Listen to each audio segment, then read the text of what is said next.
Hayo ameyasema mkuu wa mkoa wa Singida Halima Omar Dendego alipoongea na waandishi wa habari hii leo ofisini kwake ya kuwa mkoa umepokea mwongozo kutoka serikalini katika uratibu wa zoezi hilo. Tayari mkoa umeshapokea mwongozo kutoka serikalini utakaotuongoza katika kuratibu na kushiriki katika maadhimisho haya katika mwaka huu. Nchi yetu inatekeleza maadhimisho haya katika mikoa yote ngazi ya mkoa kwa mwaka huu, na kwa mkoa wetu wa Singida tumejipanga vema na tumeshaanza kufanya maadhimisho haya kimkoa katika ngazi ya kata na vijiji tangia tarehe 21 mwezi huu wa pili, na kuendelea kutekeleza katika ngazi mbalimbali, na hususan tutafika mwisho katika kilele ambacho tumejipangia tarehe 7 mwezi wa 3.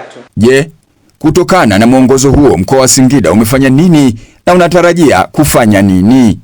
Katika maadhimisho haya tumelenga kufanya mambo yafuatayo kwa mujibu wa mwongozo: utoaji wa elimu na uhamasishaji wa wanawake kushiriki katika shughuli mbalimbali za kiuchumi, kijamii na kisiasa, lakini bila kusahau na jinsia nyingine ya kiume kushirikiana na wanawake katika kufikia malengo haya. Lakini tutafanya mabonanza mbalimbali ya michezo. Lengo ni kuunganisha wanajamii wote katika kuitambua na kuienzi siku hii.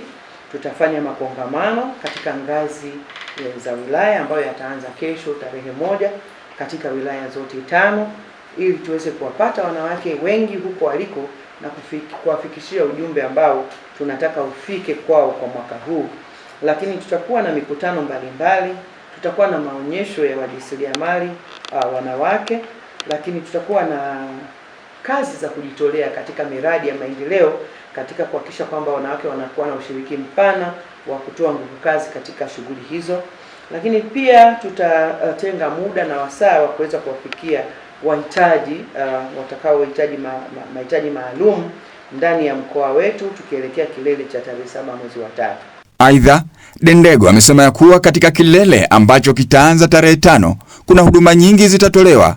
Je, huduma hizo ni zipi? Tumeona tutoe huduma zifuatazo. Kwanza, ndugu zetu wa NIDA watakuwepo katika kuwahudumia wale ambao bado wana changamoto kwenye swala zima la vitambulisho vya taifa, lakini ndugu zetu wa RITA kwenye vyeti hasa vya watoto vya kuzaliwa na wenyewe watakuwepo katika kuhakikisha kwamba wanahudumia wanawake hawa na jamii nzima itakayojitokeza. Lakini pia ndugu zetu wa sekta binafsi, hasa huduma za kifedha, mabenki na taasisi za fedha zitakuwepo katika kuhakikisha kwamba wanawake wanafikiwa katika kupata huduma za kifedha. Lakini tutakuwa na programu ya bima ya afya kwa wote.